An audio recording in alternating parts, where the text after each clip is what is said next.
بسم اللہ الرحمن الرحیم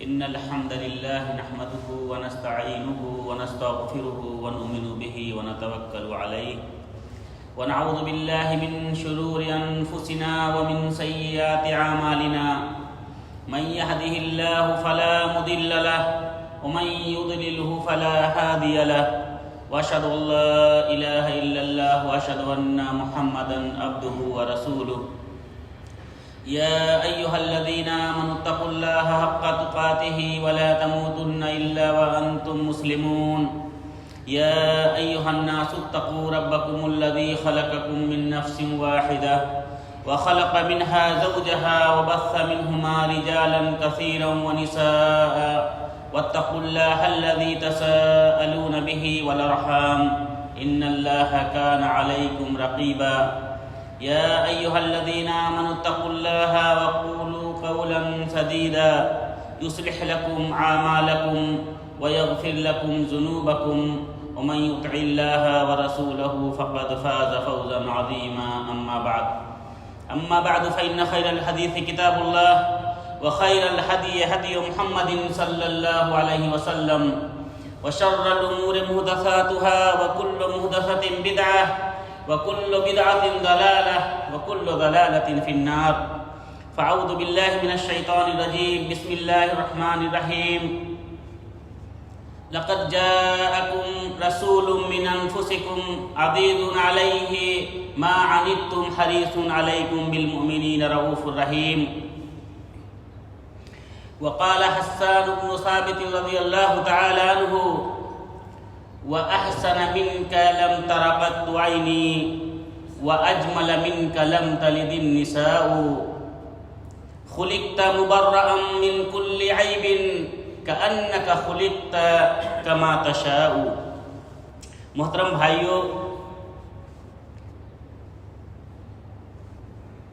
بزرگوں اور دوستو، اللہ رب العالمین کے فضل سے یہ ربیع الاول کا مہینہ چل رہا ہے. آج 18 ربیع الاول 1444 ہجری، اور ہمارے خطبے کا عنوان سیرت النبی صلی اللہ علیہ وسلم کے حوالے سے پچھلے 2 خطبوں سے چلی آ رہی ہے. پچھلے خطبے میں آپ کے سامنے بات رکھی گئی تھی کہ نبی کریم صلی اللہ علیہ وسلم کی ولادت سے پہلے عرب کی، مکہ کی حالت کیسی تھی. میرے محترم بھائیوں، انشاءاللہ اسی سلسلے کو آج آگے بڑھایا جائے گا. اللہ کے نبی صلی اللہ علیہ وسلم کی پیدائش کے بعد آپ حضرت حلیمہ کے حوالے ہو جاتے ہیں. ان کی پرورش میں، ان کی دیکھ ریکھ میں ان کو گاؤں دیہات میں بھیج دیا جاتا ہے. چوتھے سال تقریباً آپ کی ولادت سے 4 سال یا 4 سال سے کچھ زیادہ وقفہ گزرتا ہے کہ اللہ رب العالمین آپ کے دل کو چیرنے کے لیے، آپ کے سینے کو چیرنے کے لیے، دل سے شیطانی چیزوں کو نکالنے کے لیے جبرائیل علیہ السلام کو بھیجتا ہے. جب واقعہ شق صدر چوتھے سال یا 5ویں سال میں ہوتا ہے، حلیمہ ڈر جاتی ہیں، آپ کو آپ کی والدہ کے حوالے کر دیتی ہیں. ابھی کچھ ہی عرصہ گزرا ہوتا ہے، 6 سال کی عمر ہوتی ہے، والدہ محترمہ کا سایہ بھی سر سے اٹھ جاتا ہے. مقام ابوا کے مقام پہ اللہ کے رسول صلی اللہ علیہ وسلم کی والدہ کا بھی انتقال ہو جاتا ہے. والد تو پہلے جا چکے، والدہ تھیں وہ بھی چلی گئیں. بوڑھے دادا عبد المطلب کی کفالت سامنے آتی ہے. وہ عبد المطلب ابھی 2 سال گزرا ہوا ہوتا ہے کہ 8 سال کی عمر میں ان کا بھی انتقال ہو جاتا ہے. میرے محترم بھائیوں، پریشانی، مصیبت انسان کو اگر اس سے الجھنا ہے، پریشانی سے اگر جوجھنا ہے، پریشانیوں سے اگر سبق سیکھنی ہے تو کہیں اور مت جائیے، نبی کریم صلی اللہ علیہ وسلم کی زندگی کو اپنے سامنے رکھیے۔ ہمارے لیے اس سے اچھا نمونہ، اس سے اچھی سیرت، اس سے اچھا بیان اور کچھ نہیں ہو سکتا کہ جو نبی کریم صلی اللہ علیہ وسلم کی حیات طیبہ سے ہو۔ میرے محترم بھائیوں، 8 سال کی عمر میں دادا بھی چلے جاتے ہیں، کفالت کس کے سر آتی ہے؟ مشفق چچا، بد نصیب چچا ابو طالب کے سر، اور الحمدللہ وہ ایسا چچا جس نے 1 سال 2 سال نہیں بلکہ 43 سال تک 43 ایئرس اللہ کے رسول صلی اللہ علیہ وسلم کی دیکھ بھال کی، لیکن بد نصیب اس لیے کہا کہ اتنا سب ہونے کے باوجود، اتنا سب کرنے کے باوجود، اتنا ساتھ دینے کے باوجود کلمہ لا الہ الا اللہ نصیب نہ ہوا۔ میرے محترم بھائی، ہم بہت سے لوگوں کو سوچتے ہیں، بہت سے لوگوں کے سامنے دین کی دعوت تبلیغ کرتے ہیں، اللہ اور اس کے رسول کی بات بتلاتے ہیں، اگر وہ نہیں مانتا ہے، اگر وہ مکر جاتا ہے، ہم اس سے کنارہ کشی اختیار کر لیتے ہیں کہ نہیں، اس سے ہدایت نہیں مل سکتی، اس کو بلانے کا کوئی فائدہ نہیں۔ میرے محترم بھائیوں، آپ دیکھیے کہ ابو طالب کو اللہ کے رسول صلی اللہ علیہ وسلم نے پوری زندگی ان کو بتلایا کہ آپ صرف لا الہ الا اللہ کہہ دیں، میں اپنے رب سے شفاعت کروں گا آپ کے لیے۔ کیا ہوا آخر میں؟ نتیجہ کیا ہوا؟ رزلٹ کیا نکلا؟ لا الہ الا اللہ کی بھی توفیق نہیں ہوئی۔ جب بار بار اصرار اللہ کے رسول صلی اللہ علیہ وسلم نے کیا، اللہ رب العالمین نے آیت نازل کی، فرمان نازل کیا، انک لا تہدی من احببت ولکن اللہ یہدی من یشاء۔ اے نبی کریم، آپ کے پاس ہدایت دینے کی اتھارٹی نہیں ہے، آپ کسی کو ہدایت نہیں دے سکتے اپنے طرف سے، اللہ رب العالمین ہادی ہے، اللہ رب العالمین ہدایت دینے والا ہے۔ میرے محترم بھائیوں، نبی کریم صلی اللہ علیہ وسلم کی عمر 8 سال کی تھی، اسی وقت سے لے کر ابو طالب نے آپ کو اپنے ساتھ رکھا۔ ابو طالب اخراجات زیادہ تھے، خرچے زیادہ تھے، کثیر العیال تھے، قلیل المال تھے، مالی پوزیشن زیادہ بہتر نہیں تھی، بڑی مشکل سے، پریشانی سے گھریلو زندگی گزر رہی تھی، اور نبی کریم صلی اللہ علیہ وسلم کی کفالت بھی اسی میں آ گئی۔ لیکن اس چچا نے اپنے اس بھتیجے کے ساتھ اپنے بیٹوں سے بڑھ کر شفقت اور محبت کیا اور ہمیشہ ساتھ دیا اللہ کے رسول صلی اللہ علیہ وسلم کا۔ میرے بھائیوں، اللہ کے رسول صلی اللہ علیہ وسلم کی عمر ابھی 12 سال پہنچتی ہے۔ 12 سال آپ چاہتے ہیں کہ اپنے چچا ابو طالب کا سپورٹ کریں، ان کا ہاتھ بٹائیں، لیکن ابو طالب ہمیشہ ان کو ان سب چیزوں سے دور رکھتے تھے جس میں انہیں کسی قسم کی پریشانی یا کسی قسم کا خدشہ نظر آتا تھا۔ 12 سال کی عمر ہوئی، تجارت کا قافلہ تیار ہونے لگا شام کی طرف جانے کا۔ بھتیجے نے ضد کیا، اے چچا جان، میں بھی آپ کے ساتھ، آپ کی تجارت میں ہاتھ بٹانے کے لیے، میں بھی آپ کا سپورٹ بننے کے لیے میں آپ کے ساتھ جانا چاہتا ہوں۔ چچا نے کہا، نہیں میرے بھتیجے، راستہ دشوار ہے، پریشان کن ہے، آپ مت جائیے، آپ گھر پہ رہیے۔ کہا نہیں، جب بیٹے کے اپنے بھتیجے کے اصرار پر نہیں مانے، بھتیجے نے ان کا پیر پکڑ لیا، حضرت ابو طالب کا پیر پکڑ کر چمٹ گئے، اور یہ ایسی محبت تھی کہ پھر ابو طالب ان کو اپنے سے الگ نہیں کر سکے، لے کر جانے پر مجبور ہو گئے۔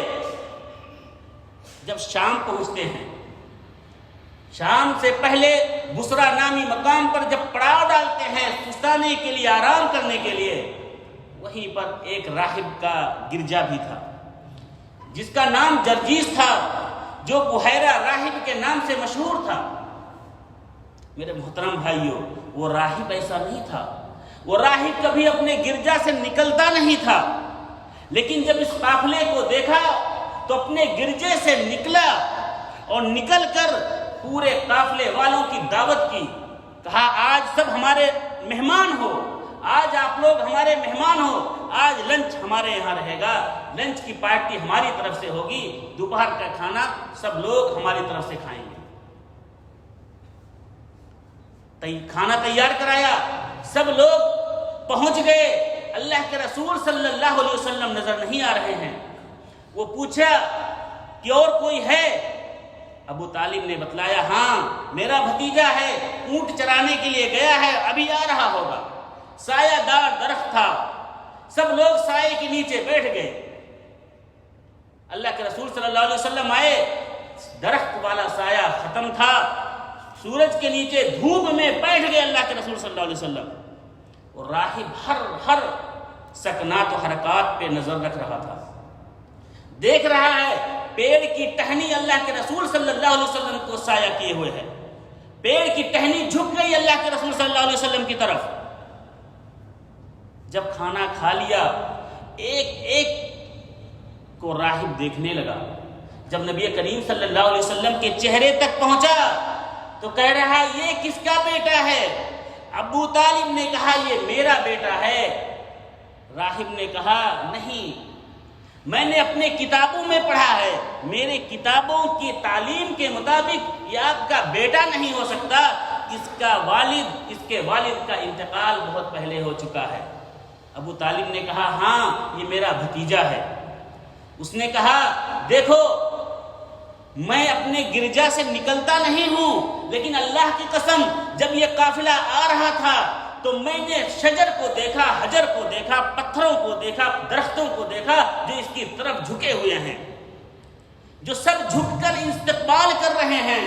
میں سمجھ گیا کہ کوئی عام آدمی نہیں ہے، یہ جو آ رہا ہے یہ کوئی عام آدمی نہیں ہے، اس کے لیے میں اپنے گرجا سے نکلنے پر مجبور ہو گیا، اور میں نے دیکھا کہ جب یہ چل رہا تھا تو اس کے اوپر بدلیاں سایہ کی ہوئی تھی، اور میں نے اس کے پاس مہر نبوت کو بھی دیکھا ہے، میں نے اپنی کتابوں میں پڑھا ہے، میں تورات کا انجیل کا عالم ہوں، میں نے پڑھا ہے جو نشانیاں آخری رسول کی ہونی چاہیے وہ تمام نشانیاں اس کے اندر موجود ہیں۔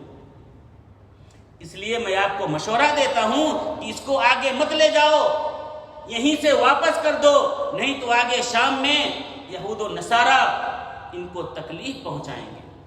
میرے محترم بھائیوں، ابو طالب کہتے ہیں کہ میں نے بلا تعمل نبی کریم صلی اللہ علیہ وسلم کو واپس مکہ بھیج دیا۔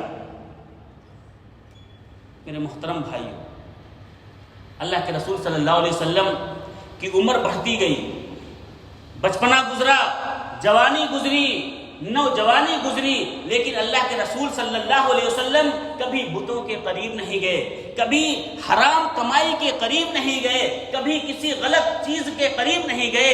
ایک بار جب ابو طالب کی کفالت میں تھے،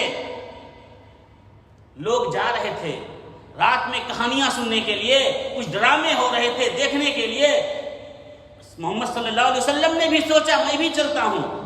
کہتے ہیں جب میں پہنچنے کے قریب تھا، ایک پیڑ کے نیچے آرام کرنے کے لیے بیٹھا، مجھے نیند ایسی آئی کہ جب آنکھ کھلی تو صبح، اللہ تعالیٰ نے مجھے وہاں سے بچا لیا۔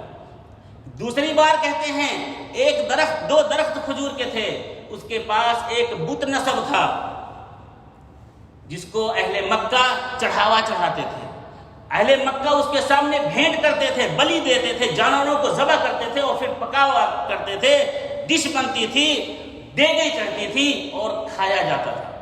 کہہ رہے میرے چچاؤں نے، میری پھوپھیوں نے مجھے ضد کیا، زبردستی مجھے جانے پر وہاں پر مجبور کر دیا، کہنے لگے کہ آپ بھی چلیے، میں نہیں جا رہا تھا، زبردستی لے جانے لگے، لیکن کہہ رہے ہیں جب میں چلا تو مجھے لگا کہ مجھے کوئی پیچھے سے کھینچ رہا ہے۔ سب لوگ آگے چلے گئے، نبی کریم صلی اللہ علیہ وسلم کو اللہ رب العالمین نے وہاں بھی بچا لیا اس سے۔ میرے محترم بھائیوں، یہ اللہ کے رسول صلی اللہ علیہ وسلم ہر وقت اللہ رب العالمین نے انہیں ہر رذالت سے، ہر قسم کی برائی سے بچایا، محفوظ رکھا، اور اللہ رب العالمین نے انہیں اس طرح سے ٹرینڈ کیا کہ پھر کبھی اللہ کے نبی صلی اللہ علیہ وسلم نے مڑ کر نہیں دیکھا۔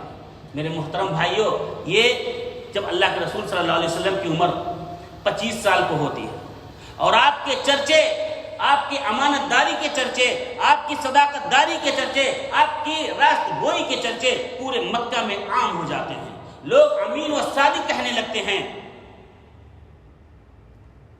حضرت خدیجہ رضی اللہ تعالیٰ عنہ کو خبر ہوتی ہے کہ ایک نوجوان ہے جو امین ہے، جس کے تعریف کے چرچے پورے مکہ کے زبان میں ہے۔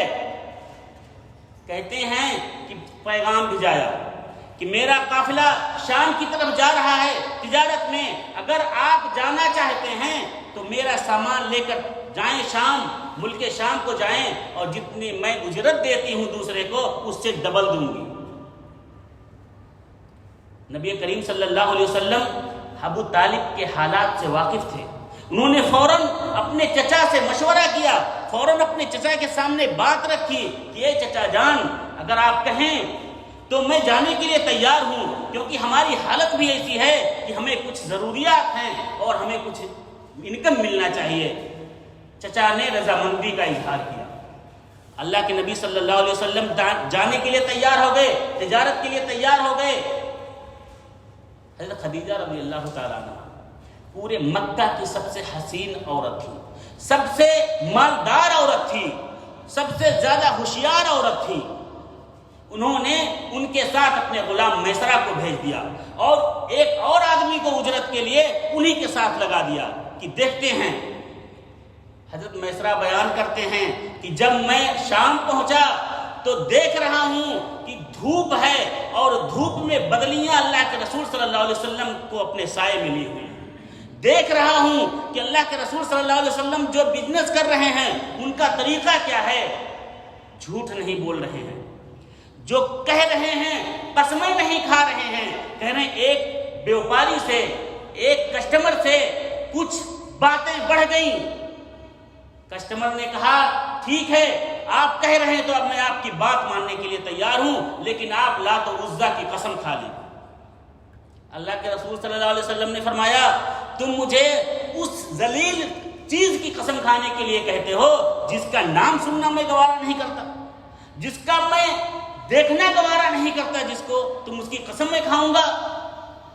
کہنے لگا کہ میں آپ کا امتحان لے رہا تھا اور میں نے اپنے عالموں سے سنا ہے کہ جو آخری نبی ہوگا وہ آپ کی خصلت کا ہوگا۔ اس نے بھی گویا کہ آپ کو بشارت دی۔ میرے محترم بھائیوں، جب واپس آئے اللہ کے نبی صلی اللہ علیہ وسلم ملک شام سے جب واپس آتے ہیں اور حساب کتاب دیتے ہیں، ایک ایک پائی کا حساب بے باکی سے، ایمانداری سے، راست گوئی سے دیتے ہیں، تو خدیجہ رضی اللہ تعالیٰ عنہ جب کاؤنٹ کرتی ہیں تو ان کا منافع ڈبل ہوا ہوتا ہے۔ کہتی ہیں آپ کو میں 4 اونٹ کے اجرت پہ رکھی تھی، یہ 4 اونٹ اور میں انسینٹیو دے رہی ہوں آپ کو، یعنی 8 اونٹ۔ 2 اونٹ دوسروں کو دیتی تھی، ان کو 4 پہ رکھا، لیکن جب آپ کی ایمانداری دیکھی، جب آپ کی راست گوئی دیکھی، جب نفع دیکھا ڈبل، تو 8 اونٹ دیا۔ میرے محترم بھائیوں، اس تجارت کے بعد حضرت خدیجہ رضی اللہ تعالیٰ عنہ کہتی ہیں کہ میں نے اپنی سہیلی نفیسہ بنت منیہ کو آپ کے پاس پیغام دے کر بھیجا۔ یہ وہ خاتون ہیں مکہ کی جن کو مکہ کا کوئی بڑا سے بڑا رئیس ایسا نہیں تھا جس نے ان کے پاس پیغام نہ دیا ہو، پیغام نکاح نہ دیا ہو۔ لیکن چونکہ پہلی 2 شادی ہو چکی تھی حضرت خدیجہ کی، ایک 15 سال کی عمر میں، ایک 21 سال کی عمر میں، اس لیے جتنے رشتے آتے تھے سب کو ریجیکٹ کرتی جا رہی تھی۔ لیکن اللہ کے رسول صلی اللہ علیہ وسلم کے پاس خود پیغام بھجواتی ہیں۔ مورخین کہتے ہیں کہ اس وقت حضرت خدیجہ رضی اللہ تعالی عنہا کی عمر 28 سال، کچھ لوگ کہتے ہیں 40 سال تھی۔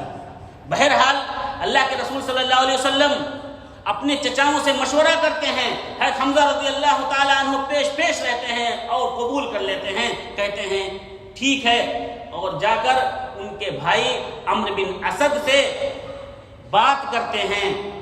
عمرو بن اسد جو حضرت خدیجہ رضی اللہ تعالی عنہ کے بھائی تھے، ان سے بات کرتے ہیں جب، تو بات پکی ہو جاتی ہے۔ نکاح کا وقت آتا ہے، ابو طالب نکاح پڑھاتے ہیں اپنے بھتیجے کی۔ میرے محترم بھائیوں، اس طرح سے اللہ کے رسول صلی اللہ علیہ وسلم کی شادی، اللہ کے نبی صلی اللہ علیہ وسلم کی عمر تھی 25 سال اور اس میں شادی ہوتی ہے خدیجہ رضی اللہ تعالیٰ عنہا سے۔ اور یہ وہ عورت ہیں میرے محترم بھائیوں جن کی اگر فضیلت پہ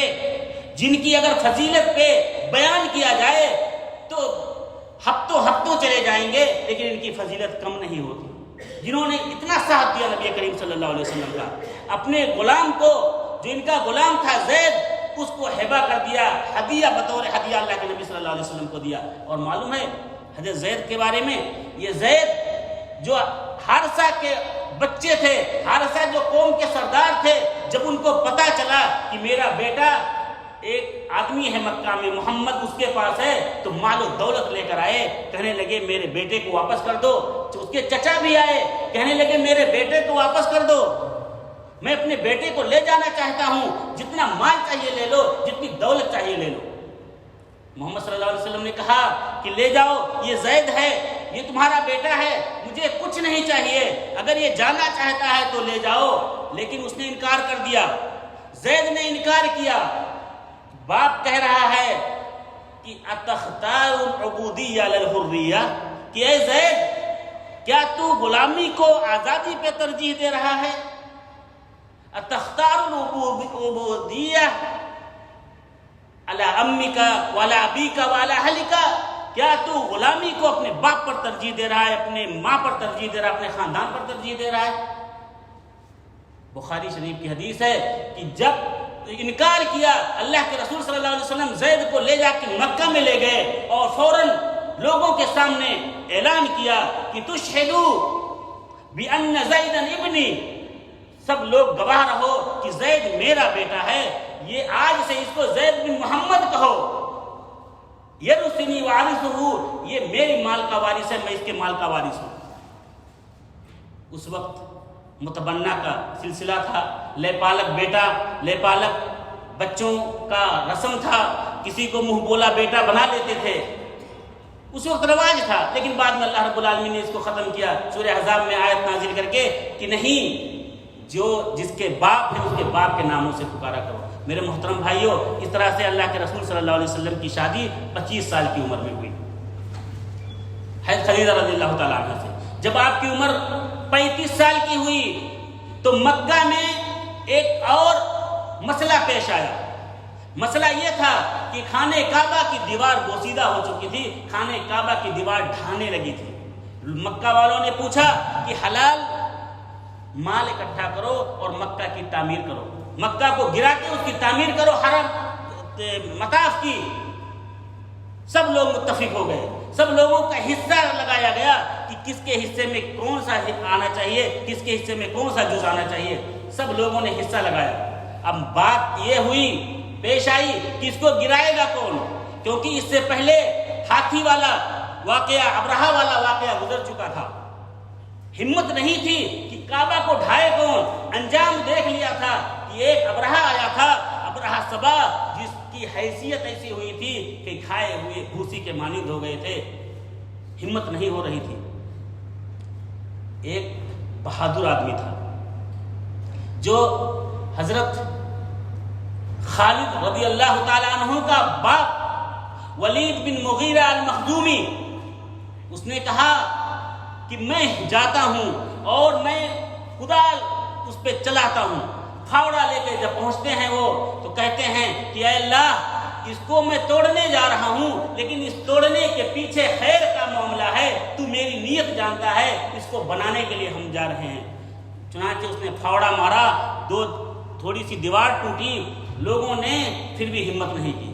دوسرے دن کا انتظار کیا کہ کہیں مصیبت آ نہ جائے، جب دیکھا کوئی مصیبت نہیں، کوئی تکلیف نہیں ولید کو ہوئی، تو دوسرے دن مکہ والوں نے اس کو توڑا اور اس کو بنانا شروع کیا۔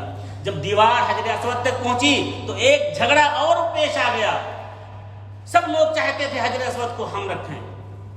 چنانچہ امیہ بن مغیرہ المخزومی جو بزرگ سردار تھے، انہوں نے کہا کہ دیکھو جھگڑا مت کرو، تلواریں مت اٹھاؤ، قتل و غارت گری مت کرو، کل جو باب بنی شیبہ سے داخل ہوگا وہ جو شخص فیصلہ کرے گا اس کو منصف مانا جائے گا. چونکہ دوسرے دن جب سب لوگ موجود تھے اللہ کے رسول صلی اللہ علیہ وسلم وہاں سے داخل ہوتے ہیں. سب لوگوں نے دیکھا نبی کریم صلی اللہ علیہ وسلم کی طرف متوجہ ہوئے. سب لوگ پکار اٹھے رضینا بمحمد رضینا الامین، ہم امین اور صادق جس کو کہتے ہیں محمد، ہم اس سے راضی ہیں، ہم اس کے فیصلے پر راضی ہیں، جو وہ کہے گا ہم اسی کو مانیں گے. چنانچہ اللہ کے رسول صلی اللہ علیہ وسلم نے ایک ایسا فیصلہ دیا، ایک ایسا فیصلہ جو میرے بھائیوں بڑے بڑے جج حیران ہو گئے. کہا ایک چادر لاؤ، اس چادر پہ حجر اسود کو رکھا، کہا سب قبیلے کے لوگ اس کو اٹھاؤ. جب اٹھائے تو اللہ کے رسول صلی اللہ علیہ وسلم نے اپنے ہاتھ سے اٹھا کے حجر اسود کو وہاں پہ نصب کیا. اللہ رب العالمین کو دکھانا مقصود تھا اور حجر اسود کو اللہ کے رسول صلی اللہ علیہ وسلم کے ہاتھ سے رکھوانا مقصد تھا کہ آخری جو حجر اسود رکھا جائے وہ آپ کے ہاتھ سے رکھا جائے. چنانچہ یہ خانہ کعبہ بنایا گیا اور حلال کمائی لگائی گئی.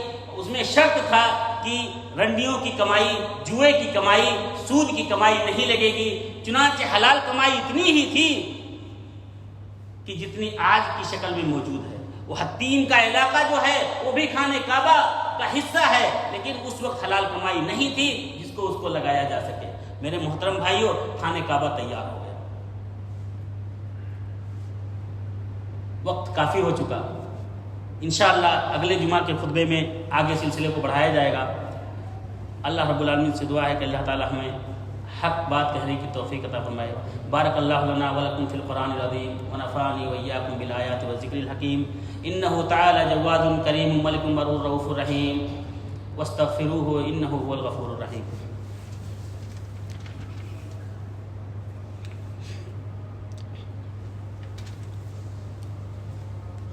إن الحمد لله نحمده ونستعينه ونستغفره ونؤمن به ونتوكل عليه ونعوذ بالله من شرور أنفسنا ومن سيئات أعمالنا.